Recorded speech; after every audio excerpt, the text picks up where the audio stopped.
नमस्कार। आज की खास खबर में हम समझेंगे कि आखिर जीडीपी क्या होती है और ये आपके लिए क्यों जरूरी है। आइए जानते हैं इन 5 बड़े पॉइंट्स में। नंबर 1, जीडीपी की असली परिभाषा। जीडीपी का मतलब है ग्रॉस डोमेस्टिक प्रोडक्ट। आसान भाषा में कहें तो एक साल के अंदर देश की सीमा के भीतर तैयार किए गए सभी सामान और दी गई सेवाओं की कुल कीमत ही जीडीपी कहलाती है। ये किसी भी देश की आर्थिक ताकत का सबसे बड़ा पैमाना है। नंबर 2, इसमें क्या क्या शामिल है। जीडीपी में 2 मुख्य चीजें जुड़ती हैं। पहली तैयार सामान जैसे कार, मोबाइल, कपड़े और अनाज। दूसरी सेवाएं जैसे डॉक्टर, इंजीनियर, टीचर और ट्रांसपोर्ट की सर्विस। इन सबको मिलाकर जो वैल्यू निकलती है वही देश की कमाई है।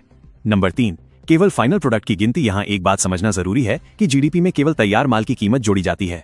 उदाहरण के लिए अगर एक कार बनी है तो कार की पूरी कीमत जुड़ेगी, उसमें लगे टायर या लोहे की कीमत अलग से नहीं जोड़ी जाएगी क्योंकि वो कार की कीमत में पहले से ही शामिल है।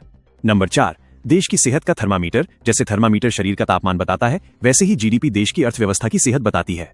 अगर जीडीपी का प्रतिशत बढ़ रहा है तो इसका मतलब है कि देश तरक्की कर रहा है, नई फैक्ट्रियां खुल रही हैं और लोगों को नौकरियां मिल रही हैं।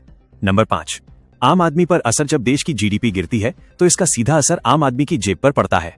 कंपनियां उत्पादन कम कर देती हैं, जिससे छंटनी शुरू होती है और बेरोजगारी बढ़ती है। इसलिए एक स्थिर और बढ़ती हुई जीडीपी हर नागरिक की खुशहाली के लिए जरूरी है।